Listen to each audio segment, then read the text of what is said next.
Facebook friend Nasrallah के लिए भारत से पाकिस्तान गई अंजू भी चर्चा में है। अंजू ने पाकिस्तान से अपने पति अरविंद को फोन करके धमकी दी। अंजू ने दावा किया कि वो भारत लौटेंगी और अपने बच्चों को पाकिस्तान ले जाकर रहेंगी। अंजू ने पाकिस्तान से अपने पति अरविंद को फोन करके धमकी दी कि वो अपने बच्चों के लिए किसी भी हद तक जा सकती है। बच्चे मेरे हैं, मेरे साथ ही रहेंगे, तेरे साथ कोई नहीं रह रहा। सुन, जबकि अंजू के पति अरविंद के दावे के मुताबिक उनके बच्चों ने अपनी मां यानी अंजू को अपनाने से इनकार कर दिया, क्योंकि अंजू बिना उन लोगों को बताए पाकिस्तान चली गई और फिर वहां नसरुल्लाह से निकाह कर इस्लाम कबूल कर लिया। लेकिन अंजू बार बार ये दावा कर रही है कि वो भारत लौटेगी।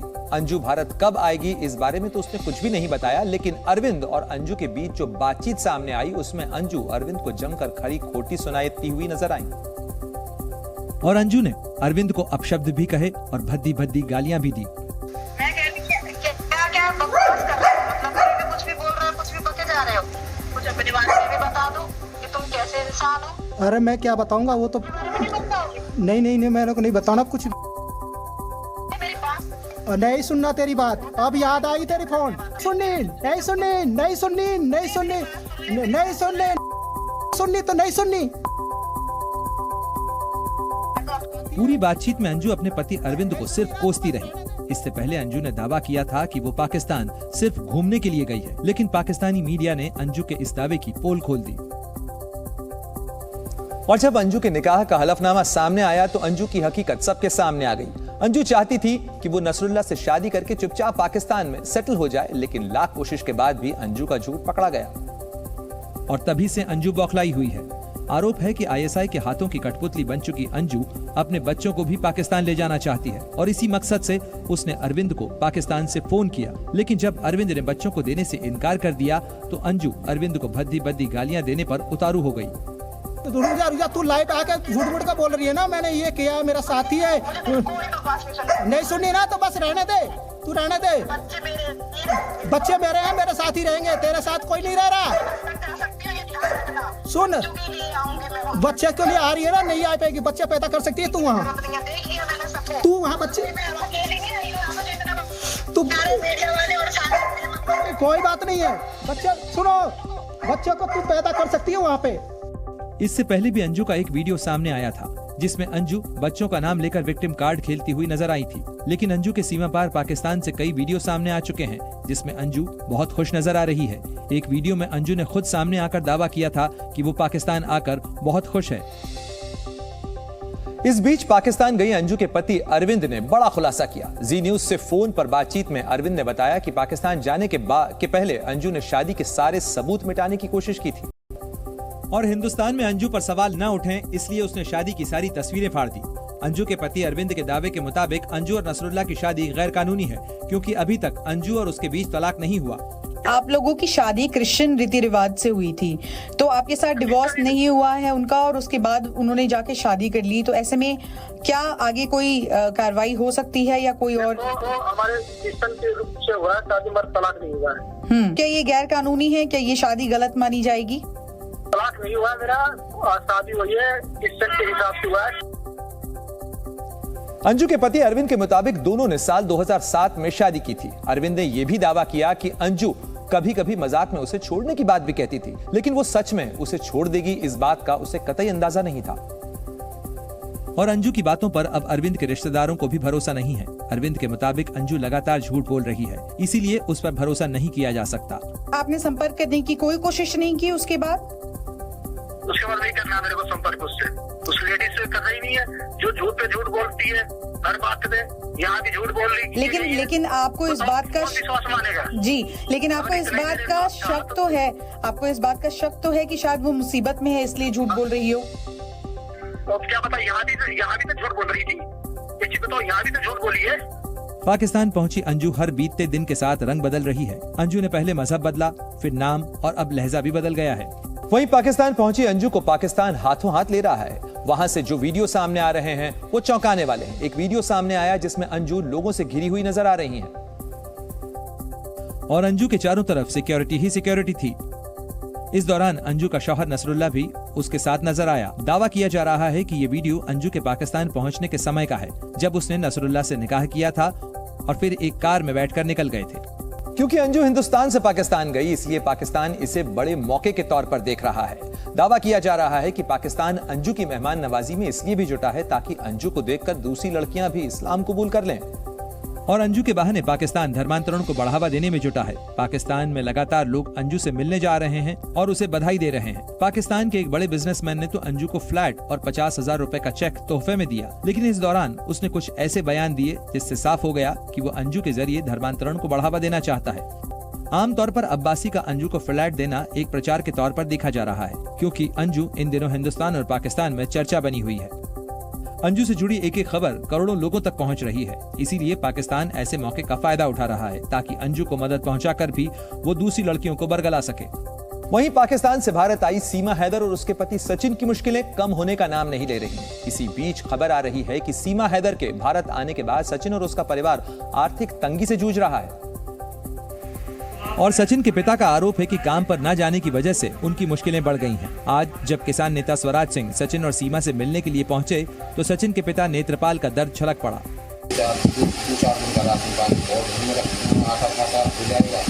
सचिन के पिता ने आर्थिक तंगी की बात कही तो किसान नेता स्वराज सिंह ने वीडियो जारी कर थाना प्रभारी रबुपुरा से सचिन और उसके पिता नेत्रपाल को काम पर भेजने की अनुमति की मांग कर दी। तो मैंने इनको बताया कि आप अपना थाना इंचार्ज रबुपुरा को अपना पत्र लिख करके दें ताकि वो अपने आला अधिकारियों से इसकी परमिशन लेकर के आपको खाने कमाने की परमिशन है। क्योंकि सीमा बिना वीजा पासपोर्ट के अवैध तरीके से भारत आई है, इसलिए वो सुरक्षा एजेंसियों के रडार पर है। क्योंकि सीमा हैदर के पाकिस्तानी जासूस होने की आशंका जताई जा रही है, इसीलिए जांच पूरी होने तक सीमा और सचिन के लगातार बयान दर्ज किए जा रहे हैं और सुरक्षा एजेंसियों की उन पर नजर है। अगर आप ट्विटर पर अपने फोटो, वीडियो या कुछ और कंटेंट पोस्ट करते हैं तो उससे कमाई कर पाएंगे। इसके लिए ट्विटर ने कुछ खास शर्तें रखी हैं। अगर आपके ट्विटर पर 500 फॉलोअर हैं तो आप मोनेटाइजेशन के लिए अप्लाई कर सकते हैं, लेकिन शर्त यह है कि 500 फॉलोअर्स होने के साथ ही आपके ट्विटर अकाउंट पर बीते 3 महीने में कम से कम 15 मिलियन इंप्रेशन होना चाहिए। अगर आप इन सभी शर्तों को पूरा करते हैं तो आप अपने ट्विटर कंटेंट को मोनेटाइज प्रोग्राम से जोड़ सकते हैं। ट्विटर मोनेटाइजेशन प्रोग्राम के लिए सबसे पहले आपको ट्विटर अकाउंट सेटिंग में जाना होगा। इसके बाद अकाउंट ऑप्शन के नीचे मोनेटाइजेशन ऑप्शन पर क्लिक करना होगा। फिर आपको सब्सक्रिप्शन और एड रेवेन्यू शेयरिंग का ऑप्शन मिलेगा। यहां आपको दोनों ऑप्शन पर क्लिक करना होगा। फिर आपको बैंक अकाउंट की जानकारी भी शेयर करनी होगी। उसके बाद आपको पोस्ट या वीडियो के साथ में एड दिखेगा, जिसके हिसाब से आपको पैसे दिए जाएंगे। प्रधानमंत्री नरेंद्र मोदी ने आज मन की बात कार्यक्रम के जरिए देश को संबोधित किया। पीएम मोदी के मन की बात कार्यक्रम का आज 103वां एपिसोड प्रसारित किया गया। इस दौरान पीएम ने लोगों को 15 अगस्त को अपने घरों पर तिरंगा फहराने की हर घर तिरंगा फहराना है। दिल्ली में हिंदू सेना ने ममता सरकार और विपक्षी दलों के गठबंधन इंडिया को घेरते हुए पोस्टर लगाए। दिल्ली के अकबर रोड पर सेव विमेन, सेव बंगाल और भ्रष्टाचार ऑफ इंडिया के पोस्टर लगाए। सड़क निर्माण और गड्ढों की स्थिति का जायजा लेने के लिए महाराष्ट्र के मुख्यमंत्री एकनाथ शिंदे खुद ठाणे नासिक हाईवे पहुंचे। बारिश के बाद सड़कों के हालात को लेकर शिंदे सरकार पर कई बार आरोप लग चुके हैं। लोकसभा अध्यक्ष ओम बिरला ने गुवाहाटी में असम विधानसभा के नवनिर्मित भवन का लोकार्पण किया। इस मौके पर राज्य के मुख्यमंत्री हिमंत बिस्व शर्मा भी मौजूद रहे। इस नए भवन की नींव 10 साल पहले रखी गई थी और इसे बनाने में करीब 351 करोड़ रुपए खर्च होने का अनुमान है। गलत खान-पान, खराब जीवन शैली और एक्सरसाइज नहीं करने का असर लोगों की सेहत पर भारी पड़ रहा है। जरूरत से ज्यादा खाने की वजह से भी लोग बीमार पड़ रहे हैं। एम्स की एक स्टडी इस बात का खुलासा करती है कि दिल्ली एनसीआर के 60% लोग फैटी लीवर यानी लीवर के ऊपर चर्बी की परत जमा होने के शिकार हैं। इस स्टडी को दिल्ली स्थित एम्स ने बल्लभगढ़ एम्स के साथ मिलकर तैयार किया है, जिसमें 828 शहरी और 832 ग्रामीण लोगों को शामिल किया गया है। दोनों इलाके के करीब 60% लोगों में non alcoholic fatty liver disease पाई गई है। यानी दुनिया के 1/3 लोगों की तरह भारत के भी लोग फैटी लिवर डिसीज की चपेट में हैं, जिसकी वजह जरूरत से ज्यादा खाना और एक्सरसाइज नहीं करना तो है ही, इसके साथ ही अल्कोहलिक लिवर डिसीज की भी एक बड़ी वजह शराब पीना है। दिल्ली में तेज रफ्तार ट्रक की चपेट में आने से एक इंस्पेक्टर की मौत हो गई। दिल्ली के मादीपुर मेट्रो स्टेशन के पास एक ट्रक ने कार में पीछे से टक्कर मार दी। इस हादसे में दिल्ली पुलिस के इंस्पेक्टर जगबीर सिंह की मौत हो गई। हादसे के बाद ट्रक ड्राइवर मौके से फरार हो गया। दिल्ली के उद्योग नगर इलाके में आज सुबह एक जूता फैक्ट्री में आग लग गई। फायर ब्रिगेड की 13 गाड़ियां मौके पर पहुंची, जिसके बाद आग पर काबू पा लिया गया। घटना में किसी के हताहत होने की सूचना नहीं है। वहीं फिलहाल अब आग लगने की वजह की पड़ताल की जा रही है। अहमदाबाद में एक बहुमंजिला अस्पताल के बेसमेंट में आग लग गई। आग लगने के बाद एहतियात के तौर पर करीब 100 मरीजों को अस्पताल से बाहर निकालकर सुरक्षित जगह पर ले जाया गया। मुंबई से सटे ठाणे इलाके में एक रोडवेज बस में अचानक आग लग गई। बस के इंजन से आग की लपटें उठती देख सवारियों के बीच हड़कंप मच गया। बस में 50 यात्री सवार थे, जिन्हें तुरंत नीचे उतार लिया गया। महाराष्ट्र के नासिक में लगातार हो रही बारिश की वजह से कई इलाकों में तबाही हुई। वहां सुरगाणा में आसमान से बरसी इस आफत से कई सड़कें और पुलों को भारी नुकसान हुआ, जिससे लोगों की परेशानियां पहले से बढ़ गईं और हालात ये हो गए हैं कि उफनती नदी में बही सड़कों, पुलों के टूट जाने की वजह से कई इलाकों का संपर्क कट गया।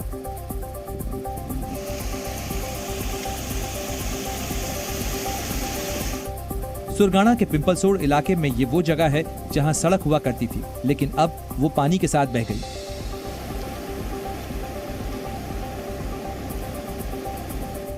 और जो रास्ता बचा है उसी पर लोग जान जोखिम में डालकर निकलते नजर आए। पानी की रफ्तार के बीच लोग एक दूसरे का हाथ पकड़कर किसी तरह उस रास्ते को पार करते हैं, लेकिन अगर एक भी गलत कदम पड़ा तो बहने का खतरा बना रहता है।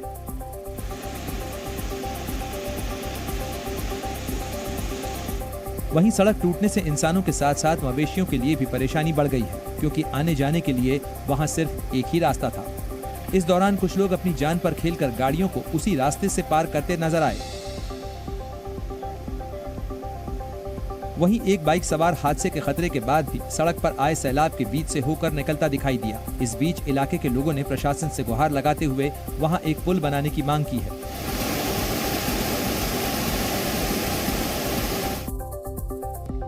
महाराष्ट्र के पालघर में कई इलाके बारिश की मार से बेहाल हो गए हैं। वहां सबसे बुरा हाल कुछ ग्रामीण इलाकों में दिखा, जहां नदी के उफान पर आने की वजह से आवाजाही के तमाम रास्ते बंद हो गए हैं और लोगों को अपनी जान जोखिम में डालकर उफनते पानी की धार से मजबूरी में होकर जाना पड़ रहा है। पालघर से सामने आए एक वीडियो में लोगों की परेशानियां साफ नजर आईं। बारिश की वजह से वहां सड़कों पर सैलाब आ गया और आने जाने के रास्ते बर्बाद हो गए, जिसकी वजह से अंतिम संस्कार के लिए एक पार्थिव शरीर को शमशान ले जा रहे लोगों को भी भारी परेशानियों का सामना करना पड़ा। पार्थिव शरीर को अपने कंधों पर उठाए लोग अपनी जान जोखिम में डालकर नदी के बहते हुए पानी के बीच से होकर निकले। इस दौरान पानी का बहाव भी काफी तेज था और नीचे कई बड़े बड़े पत्थर भी थे जो हादसे की वजह बन सकते थे, लेकिन इसी खतरे के बीच से लोग पार्थिव शरीर को उठाए नदी के दूसरे किनारे तक पहुंचे। इलाके के लोगों ने बताया कि आवाजाही के लिए रास्ता न होने की वजह से उन्हें ऐसा ही जान जोखिम में डालकर नदी पार करनी पड़ती है। जरा सी चूक जान पर किस कदर भारी पड़ सकती है, इसकी एक तस्वीर मुंबई से सटे पालघर से सामने आई, जहां सेल्फी लेने के दौरान एक महिला फिसलकर सूर्या नदी में गिर गई,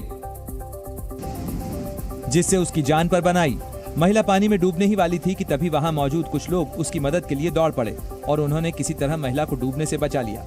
बताया गया है कि भारी बारिश की वजह से उफान पर आई नदी के किनारे ये महिला घूमने गई थी और इसी दौरान नदी के किनारे मौजूद एक पत्थर पर खड़ी होकर ये सेल्फी ले रही थी, लेकिन सेल्फी लेते समय महिला लापरवाह हो गई और ये लापरवाही उसके लिए भारी पड़ गई। पत्थर से महिला का पैर फिसला और वो सीधे नदी में गिर गई। नदी में गिरते ही महिला चीखने लगी, जिसकी पुकार सुनकर वहां मौजूद लोगों ने उसकी मदद की और डूबने से पहले ही महिला को उन्होंने किसी तरह से बचा लिया। इस दौरान वहां पानी का बहाव काफी तेज था, जो किसी को भी अपने साथ बहा ले जाता। हालांकि महिला को बचाने के लिए लोग भी एक दूसरे का हाथ पकड़कर किसी तरह वहां से निकले। राजस्थान के अजमेर में भी लगातार हो रही बारिश की वजह से श्रद्धालुओं की मुश्किलें बढ़ गई हैं। वहां पहाड़ी पर बसे सालों पुराने चामुंडा माता मंदिर की तरफ जाने वाली सड़क का एक हिस्सा ढह गया,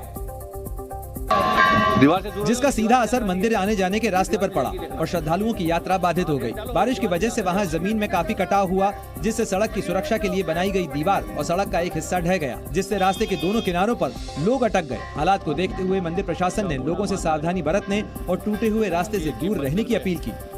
भू संकलन हुआ है, जिससे आधा रोड कट गया है। आने वाले लोगों को आने जाने में काफी परेशानी होगी। जमीन में कटाव की वजह से सड़क का हिस्सा, उसके किनारे की दीवार के साथ ही बिजली के खंभे भी टूट गए और आगे भूस्खलन के खतरे को देखते हुए लोगों को वहां से दूर रहने को कहा गया। जाएगी, ये पूरी जाएगी, ये दीवार जाएगी। देखो ये दीवार के साथ मत आओ। हालांकि इस दौरान भी कुछ लोग अपनी जान जोखिम में डालकर वहां से आते जाते नजर आए। आंध्र प्रदेश के एलुरु में भी भारी बारिश की वजह से बाढ़ जैसे हालात बन गए। गोदावरी नदी के उफान पर आने की वजह से एलुरु का पूरा इलाका पानी में डूबा नजर आ रहा है और जिन रास्तों पर कल तक गाड़ियां तेज रफ्तार से चलती थीं, वहां अब लोगों को आने जाने के लिए नावों का सहारा लेना पड़ रहा है। बाढ़ से हालात ये हो गए हैं कि जहां तक नजर गई वहां तक सिर्फ पानी ही पानी नजर आया, जिसे देखकर ऐसा लगता है कि मानो वहां नाव किसी नदी के ऊपर चल रही हो। इस दौरान बाढ़ में फंसे कुछ लोगों ने सुरक्षित जगहों पर जाने के लिए नावों का सहारा लिया, लेकिन नदी का बहाव इतना तेज था कि एक नाव तो उसी बहाव में फंसकर पानी के साथ बहती चली गई। इस दौरान जो लोग तैरना जानते थे वो नाव से कूदकर किसी तरह किनारे तक पहुंचे, लेकिन जो लोग बेबस थे वो नाव में ही बैठे रहे और पानी के बहाव के साथ बहते चले गए। इस दौरान एलुरु में घुसा गोदावरी का पानी पुल की ऊंचाई तक आ गया, जिससे पुल के डूबने का खतरा भी बढ़ गया। इधर आंध्र प्रदेश के विजयवाड़ा में भी पानी का जलस्तर बढ़ने के बाद प्रकाशम बैराज के गेट खोल दिए गए और लोगों को किनारों से दूर रहने की अपील की गई। हालांकि कुछ लोग इस दौरान अपनी जान पर खेलकर मछलियां पकड़ते नजर आए।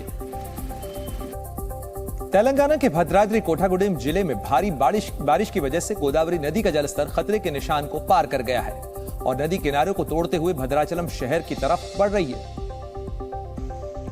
जिसके बाद पूरा का पूरा शहर एक टापू की तरह नजर आया। सड़कों पर सैलाब आ गया और मकान दुकान सब के सब पानी में डूबे नजर आए। जो लोग निकले वो भी कमर तक भरे पानी में डूबकर चलने को मजबूर नजर आए। हर तरफ दूर दूर तक सिर्फ पानी ही पानी नजर आया। हालात ये हो गए कि सड़कों पर आया पानी कई लोगों के घरों में भी भर गया, जिससे उनकी मुश्किलें और बढ़ गईं। वहीं प्रसिद्ध भद्राचलम मंदिर भी गोदावरी के पानी में डूबा नजर आया, जिसकी वजह से प्रशासन ने अलर्ट जारी कर दिया। वहां श्रद्धालुओं के जाने पर रोक लगा दी गई। इस दौरान मंदिर के घाट और आसपास का पूरा इलाका पानी में डूबा दिखाई दिया। वहीं मंदिर की इमारत का आधा हिस्सा भी नदी का जलस्तर बढ़ने से पानी में डूब गया। इस दौरान कलेक्टर और अन्य अधिकारियों ने गोदावरी नदी का दौरा किया और हालात से निपटने की कोशिशें तेज कर दी। जलवायु परिवर्तन दुनिया के लिए सबसे बड़े खतरे के तौर पर उभरा है। इस साल दुनिया का तापमान जिस तरह से बढ़ा है, उसके बाद अमेरिकी राष्ट्रपति जो बाइडेन ने इसे अस्तित्व पर खतरा बताकर कई मेयर्स के साथ में इमरजेंसी मीटिंग की है। इसकी वजह वैज्ञानिकों का वो दावा है जिसमें इस साल जुलाई के महीने को बीते 1,20,000 साल में सबसे गर्म महीना बताया गया है। 3 जुलाई 2023 को दुनिया का औसत तापमान 16.9 डिग्री सेल्सियस दर्ज किया गया, यानी 3 जुलाई 2023 दुनिया के लिए अब तक का सबसे गर्म दिन था। हालांकि अगले 3 दिन तक सबसे गर्म दिन का यह रिकॉर्ड टूटता रहा। आखिरकार 17.08 डिग्री सेल्सियस के साथ 6 जुलाई अब तक का सबसे गर्म दिन बन गया। इस साल जुलाई के शुरुआती 23 दिनों में 16.95 डिग्री सेल्सियस का तापमान दर्ज किया गया, जो पिछले साल जुलाई के करीब 1.15 डिग्री सेल्सियस ज्यादा था। इस बढ़ते तापमान का सबसे ज्यादा असर अमेरिका, यूरोप, चीन और अफ्रीका में देखने को मिल रहा है। दुनिया भर का तापमान पिछले 150 साल में 1 डिग्री सेल्सियस बढ़ा है, लेकिन इस सदी के अंत तक इसके 3 से 5 डिग्री सेल्सियस तक बढ़ने का अंदेशा है। एक रिपोर्ट कहती है कि प्रदूषण बढ़ने और क्लाइमेट चेंज के कारण भारत में हर साल भीषण गर्मी से 83,700 लोगों की जान जाती है। साथ ही अधिक ठंड के कारण मरने वालों का आंकड़ा 6,55,000 का है। रूस में नेवी डे के मौके पर राष्ट्रपति पुतिन नौसेना के एक कार्यक्रम में पहुंचे। यूक्रेन से जारी युद्ध के बीच रूसी राष्ट्रपति व्लादिमीर पुतिन ने सेंट पीटर्सबर्ग में नेवी डे परेड में शिरकत की। राष्ट्रपति पुतिन ने नौसैनिकों से मिलकर उन्हें शुभकामनाएं दी। बांग्लादेश में प्रधानमंत्री के इस्तीफे की मांग को लेकर प्रदर्शन तेज हो गए हैं। विपक्षी पार्टियां प्रधानमंत्री शेख हसीना के इस्तीफे की मांग कर रही हैं। राजधानी ढाका में पुलिस और प्रदर्शनकारियों के बीच झड़प हुई, जिसके बाद पुलिस को भीड़ पर आंसू गैस के गोले दागने पड़े। कनाडा के जंगलों में लगी आग बुझने का नाम नहीं ले रही है। ब्रिटिश कोलंबिया प्रांत में आग की वजह से अब तक 2000 हेक्टेयर जमीन जलकर खाक हो चुकी है। स्थानीय प्रशासन ने इलाके में अलर्ट जारी कर लोगों से सुरक्षित जगह पर जाने की अपील की है। मैक्सिको में मौसम हर दिन करवट बदल रहा है। बीते दिन मैक्सिको सिटी में भारी बारिश के साथ ओलावृष्टि हुई। हालात ऐसे बने कि कुछ मिनटों में ही सड़कों पर बर्फीली नदी बहने लगी। मणिपुर के दौरे पर गए विपक्षी गठबंधन इंडिया के सांसदों ने आज दिल्ली लौटने से पहले मणिपुर की राज्यपाल अनुसुईया उइके से मुलाकात की। इस दौरान सांसदों ने राज्यपाल को अपना एक ज्ञापन भी सौंपा और उनसे राज्य में शांति बहाल करने की अपील की। राज्यपाल से मुलाकात के बाद विपक्षी गठबंधन के सांसदों ने मीडिया से बात की। वैली के लोग हिल नहीं जा पाते, हिल के लोग वैली नहीं आ पाते। राशन, खाना, दवाई सारे जाना बंद हो चुके हैं, छात्रों को पढ़ा लिखा बंद हो चुके हैं और लोगों की सारे पीड़ा दुर्दशा को जो हमने देखे कल से सारे विस्तार रूप से हम बयान किए हैं। अधीर रंजन चौधरी ने कहा कि राज्यपाल ने सुझाव दिया कि मणिपुर की स्थिति का समाधान निकालने के लिए सभी को मिलकर काम करना चाहिए। राज्यपाल साहिबा सहमत जताते हुए सबको एक साथ एकजुट होकर ये मणिपुर की समस्याओं को हल निकालने के लिए कदम उठाना चाहिए और मेहनत करना चाहिए, ये उनकी तरफ से हमें कहे गए। अधीर रंजन ने दावा किया कि राज्यपाल ने सुझाव दिया है कि एक सर्वदलीय प्रतिनिधिमंडल मणिपुर भेजना चाहिए और लोगों से बातचीत कर समाधान का रास्ता निकालना चाहिए। अधीर रंजन चौधरी ने आरोप लगाया कि मणिपुर में हालात दिन ब दिन बिगड़ते जा रहे हैं। उन्होंने कहा कि विपक्ष के नेता संसद में मणिपुर का मुद्दा उठाएंगे और यहाँ के हालात देश के सामने रखेंगे। सूबे की सरकार, केंद्र की सरकार की जो खामियां हमें देखे गए, यहाँ के आम लोगों की जो सरकार के खिलाफ जो शिकायतें हैं, ये सारे मुद्दा हम लोग सदन के अंदर हम रखेंगे। कांग्रेस सांसद ने मांग की कि मणिपुर पर संसद में जल्द से जल्द चर्चा कराई जाए। उन्होंने कहा कि ये समस्या नहीं सुलझी तो देश की सुरक्षा के लिए भी खतरा हो सकता है। ज्यादा देर ना करते हुए, हमारे अविश्वास प्रस्ताव को स्वीकारते हुए जल्द से जल्द मणिपुर की हाल निकालने के कोई चर्चा होना चाहिए, क्योंकि मणिपुर की हाल दिन पे दिन बिगड़ते जा रहे हैं। इसमें हमारे देश की हमारे सिक्योरिटी की खतरा पैदा होते जा रहे हैं। इन्होंने आरोप लगाया कि सरकार ने मणिपुर को पूरी तरह से नजरअंदाज कर दिया है। राज्यपाल से मुलाकात से पहले विपक्ष के सांसदों ने एक मीटिंग भी की। इस दौरान राज्यपाल को दिए जाने वाले ज्ञापन को अंतिम रूप दिया गया। मीटिंग के बाद कांग्रेस सांसद गौरव गोगोई ने सवाल किया कि पीएम मोदी, रक्षा मंत्री, विदेश मंत्री, महिला और बाल विकास मंत्री मणिपुर से गायब क्यों हैं? उन्होंने आरोप लगाया कि केंद्र सरकार की राजनीति ने मणिपुर के टुकड़े टुकड़े कर दिए। केंद्र सरकार ने और उनके द्वारा जो राजनीति हुई है, आज मणिपुर के टुकड़े टुकड़े वो उन्होंने कर दिया है। लोग अलग अलग शिविर में रह रहे हैं। ये उनकी डबल इंजन की जो गाड़ी है, आज पटरी से गिरकर आज हजारों के तादाद के लोगों की जीवन उन्होंने नष्ट कर दी। वहीं आरजेडी सांसद मनोज झा ने राज्य सरकार और मुख्यमंत्री को पूरी तरह से फेल बताया। उन्होंने राज्य में थोड़े वक्त के लिए राष्ट्रपति शासन लगाने की भी मांग की। इनके रहते संभव नहीं है, सीएम के रहते, कि restoration of peace, ensuring justice हो पाए। मैं तो सीधे कह रहा हूँ, लिमिटेड पीरियड के लिए राष्ट्रपति शासन लगाइए, रिश्तों को बेहतर करिए, फिर आगे देखेंगे। मणिपुर गए विपक्ष के तमाम सांसद आज दोपहर दिल्ली लौट आए। इस बीच राज्य में अशांति फैलाने के पीछे चीन का हाथ होने की आशंका भी गहरा गई है। सूत्रों के मुताबिक नॉर्थ ईस्ट में सक्रिय उग्रवादियों को चीन में बने हथियार पहुंचाए गए, जिसके बाद मणिपुर हिंसा में पड़ोसी देश के शामिल होने का शक गहरा गया है। जी न्यूज को खुफिया एजेंसियों के सूत्रों से एक्सक्लूसिव जानकारी मिली है। मणिपुर हिंसा में जिन हथियारों का इस्तेमाल किया गया, उनमें से कई चीन में बने हैं। खुफिया एजेंसियों को शक है कि म्यांमार चीन बॉर्डर पर स्थित ब्लैक मार्केट से हथियारों की सप्लाई की गई, जिसके बाद चीन निर्मित हथियारों का इस्तेमाल मणिपुर में अशांति फैलाने में किया गया। म्यांमार और चाइना के बॉर्डर पर ब्लैक मार्केट है। ब्लैक मार्केट के ये जो हथियार हैं, इसको बकायदा भारत के अंदर लाया जा रहा है। उग्रवादी गुटों को इन हथियारों तक पहुंच हो रही है और जिससे नॉर्थ ईस्ट को डिस्टेबलाइज करने की बड़े पैमाने पर साजिशें रची जा रही हैं। जी मीडिया के पास उन चीनी हथियारों की एक्सक्लूसिव तस्वीरें भी हैं, जिनका इस्तेमाल नॉर्थ ईस्ट के उग्रवादी गुट कर रहे हैं। इसके अलावा खुफिया जानकारी ये भी है कि उग्रवादियों के कई कमांडर चीन में छुपे हुए हैं। केंद्रीय गृह मंत्री अमित शाह ने आज मध्य प्रदेश में बीजेपी के विधानसभा चुनाव अभियान की शुरुआत की। उन्होंने इंदौर में बूथ लेवल कार्यकर्ताओं के सम्मेलन को संबोधित किया और दावा किया कि 23 और 24 के नतीजे तय हैं। 23 में फिर से कमल निशान की भाजपा की सरकार बनने जा रही है और 24 में 19 में एक सीट कम रह गई थी। एक सीट कम रह गई थी ना, 28 आई थी, 24 में 29 की 29 मोदी जी की झोली में डालनी है। इस दौरान अमित शाह ने यह कहकर कार्यकर्ताओं में जोश भरा कि कोई नेता नहीं बल्कि कार्यकर्ता ही पार्टी को जीत दिला सकते हैं। भाजपा को नेता कौन जिता सकता है? कौन चुनाव जिता सकता है? कौन? कौन कौन कौन सही बात है, भाजपा को चुनाव मेरे बूथ में बैठा हुआ कार्यकर्ता जिता सकता है। कनकेश्वरी ग्राउंड में जनसभा को संबोधित करने से पहले अमित शाह भगवान परशुराम की जन्मस्थली जानापावा भी पहुंचे। यहां उन्होंने भगवान परशुराम के नवनिर्मित मंदिर में पूजा अर्चना की और पवित्र जलकुंड के दर्शन किए। नासा एक ऐसे प्लेन का परीक्षण करने वाली है जो भविष्य में उड़ने का तरीका बदल सकता है। जानकारी के मुताबिक नासा और अमेरिकी कंपनी लॉकहीड मार्टिन सुपरसोनिक विमान X-59 का परीक्षण करने वाली है। बताया जा रहा है कि इस सुपरसोनिक प्लेन की रफ्तार 1500 किलोमीटर प्रति घंटा की होगी। X-59 सुपरसोनिक विमान कॉनकॉर्ड का बेटा यानी सन ऑफ कॉनकॉर्ड कहा जा रहा है। दावा किया जा रहा है कि X-59 हवाई यात्रा का समय आधा कर देगी।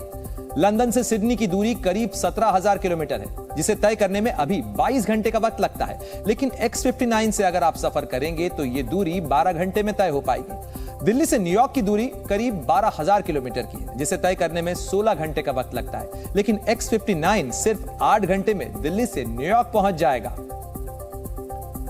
मन की बात कार्यक्रम के 103वें एपिसोड में प्रधानमंत्री मोदी ने अमरनाथ यात्रा और हज का जिक्र किया। अमेरिका से अमरनाथ यात्रा करने आए तीर्थयात्रियों की प्रधानमंत्री मोदी ने चर्चा की और कहा कि अब पूरी दुनिया के लोग हमारे तीर्थों में आ रहे हैं। इसके दर्शन के लिए अब तो पूरी दुनिया से लोग हमारे तीर्थों में आ रहे हैं। मुझे ऐसे ही 2 अमेरिकन दोस्तों के बारे में पता चला है जो कैलिफोर्निया से यहां अमरनाथ यात्रा करने आए थे। इन विदेशी मेहमानों ने अमरनाथ यात्रा से जुड़े स्वामी विवेकानंद के अनुभवों के बारे में कहीं सुना था। उससे उन्हें इतनी प्रेरणा मिली कि खुद भी अमरनाथ यात्रा करने आ गए। प्रधानमंत्री मोदी ने उन 4,000 महिलाओं का भी जिक्र किया जो बिना पुरुष के हज यात्रा करके लौटी हैं। ये चिट्ठी उन मुस्लिम महिलाओं ने लिखी है जो हाल ही में हज यात्रा करके आई है। उनकी यात्रा कई मायनों में बहुत खास है।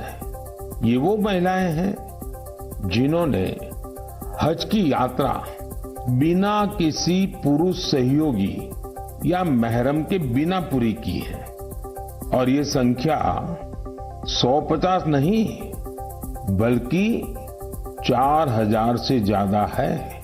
यह एक बड़ा बदलाव है। क्योंकि 15 अगस्त नजदीक है, इसलिए आजादी के जश्न को खास बनाने के लिए प्रधानमंत्री ने हर घर तिरंगा फहराने की अपील भी की। पिछले साल भी प्रधानमंत्री मोदी ने हर घर तिरंगा फहराने का ऐलान किया था, जिसका देश भर में असर देखने को मिला था। Zee News।